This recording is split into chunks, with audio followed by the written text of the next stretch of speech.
Episode ini melanjutkan episode sebelumnya. Basudewa Krishna menanyakan kepada Arjuna, apakah ia telah siap menerima pengetahuan dan membuang rasa egoisme yang ada dalam dirinya. Arjuna pun mengangguk dan menyatakan kesiapannya untuk menerima semua kata-kata Krishna sebagai pembimbing jiwanya. Lebih lanjut Krishna berkata, apakah dunia ini sebenarnya Arjuna? Bagaimanakah semua ini diciptakan? Berasal dari unsur apa mereka diciptakan? Bagaimana fungsi mereka dan bagaimana cara mereka untuk bertahan? Bagaimanakah cara mereka mati dan apa yang akan terjadi setelah semua itu mati? Renungkanlah rahasia ini Arjuna. Arjuna menjawabnya bahwa tubuh manusia terbuat dari tanah, air, udara, api, dan juga ruang kosong. Dan kelima elemen penyusun tubuh itu dinamakan dengan Panca Mahabhuta. Basudewa Krishna kemudian mengatakan bahwa baik Bhisma, Guru Drona maupun semua tirani juga terbuat dari kelima elemen itu. Lalu apakah yang membuat Arjuna merindukan semua itu? Arjuna berkata, antara manusia ada hubungan yang mengikat Madhawa. Semua itu mengakar di dalam tubuh manusia itu sendiri. Sri Krishna berkata, tidak Partha, jika ini memang benar, lalu mengapa tubuh seseorang akan hancur setelah mati? Kenyataannya, tidak satu pun yang berasal dari tubuhnya ataupun hubungan yang mengakar di dalam tubuhnya. Sifat dan tingkah laku serta juga amal dari seseoranglah yang menjadi cirinya. Krishna melanjutkan menerangkan 3 bentuk sifat manusia, yaitu satwam atau kebaikan, sifat rajas atau nafsu, dan sifat tamas atau kebodohan. Basudewa Krishna kemudian menyuruh Arjuna untuk mengamati tokoh-tokoh yang ada di hadapannya dan mencari tahu sifat-sifat apakah yang mereka miliki. Arjuna lalu mengamati Pangeran Duryodhana. Ia mengatakan bahwa Pangeran Duryodhana memiliki kebodohan dan nafsu dan tidak memiliki kebaikan sama sekali. Demikian juga Pangeran Dursasana yang hanya memiliki kebodohan karena selalu menjalankan perintah kakaknya tanpa berpikir lagi. Basudewa Krishna pun menyuruh Arjuna untuk melihat ke arah kakeknya. Basudewa berkata, lihat juga kakekmu Bhisma Partha. Dia punya keseimbangan antara kebaikan dan kebodohan. Dia tidak memiliki keangkuhan, tetapi dia terikat dengan pemikiran usang dan tradisi-tradisi yang kuno. Bahkan ketika keinginannya muncul, dia tidak bisa melanggar sumpahnya. Lihat pula Guru Drona, dia memiliki baik pengetahuan maupun keangkuhan.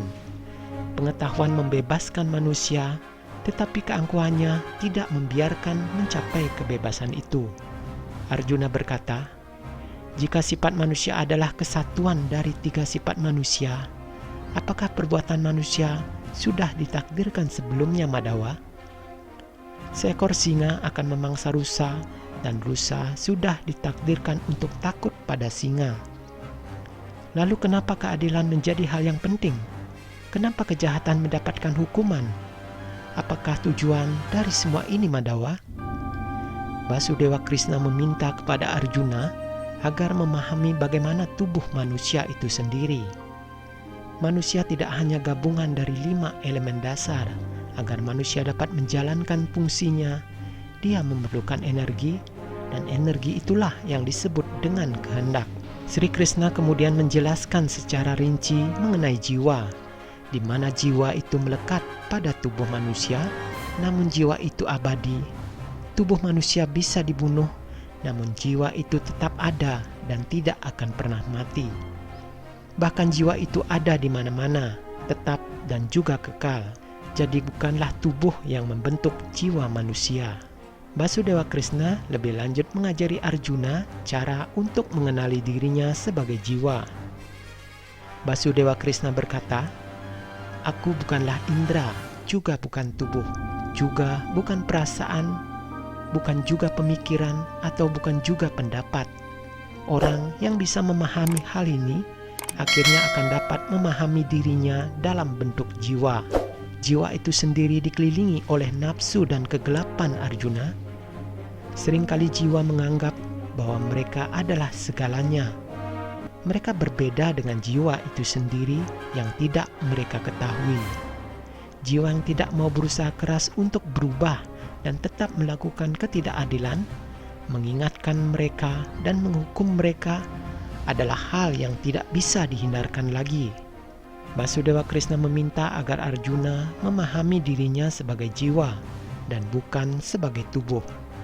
Mereka yang terlahir sudah dipastikan akan mati, dan mereka yang sudah mati pasti akan dilahirkan kembali. Sri Krishna menjelaskan tentang keadilan dan ketidakadilan demi menyambut generasi baru dengan keadilan. Menghabisi ketidakadilan saat ini adalah hal yang tidak bisa terelakkan lagi. Krishna berkata, kewajiban untuk menegakkan keadilan ada di tanganmu, Partha. Sekarang hilangkanlah kelemahan dalam hatimu dan bersiaplah untuk bertempur. Arjuna lalu berkata, tapi pembunuhan akan dilakukan dengan tanganku, Madhawa. Kalau kehidupan ini harus diakhiri olehku, bukankah itu menghancurkan belas kasih yang ada dalam diriku? Dan jika belas kasih adalah dasar dari keadilan, bukankah jiwaku akan menjadi tidak adil, Madhawa? Krishna tahu betul akan kegundahan hati Arjuna. Ia menjelaskan perbedaan antara amal dan juga perbuatan, di mana semua amal adalah perbuatan, tetapi tidak semua perbuatan merupakan amal. Amal adalah suatu perbuatan di mana hasilnya sangatlah diharapkan. Ketika seseorang melakukan amal dan berharap mendapatkan kenikmatan, kekayaan, dan kehormatan, maka dia terikat pada hasil perbuatannya itu. Krishna lebih jauh menjelaskan tentang karma yoga. Ketika amal ditujukan untuk mengharapkan suatu hasil, maka dinamakan sakam karma yoga. Dan ketika amal dilakukan tanpa mengharapkan hasil apapun untuknya, maka itu dinamakan niskam karma yoga. Inilah alasan mengapa manusia harus terlahir berulang kali. Pada kenyataannya, manusia tidaklah terikat oleh sebuah amal, tetapi rantai pengharapan yang terhubung dengan amalnya lah yang mengikatnya. Arjuna pun menyimak penjelasan Krishna dengan penuh perhatian. Jiwanya terasa disirami air suci pegunungan yang sejuk mendengar kata-kata Krishna yang penuh dengan arti. Nah, pengetahuan rohani apakah yang akan disampaikan oleh Krishna selanjutnya? Nantikan kisahnya dalam episode selanjutnya.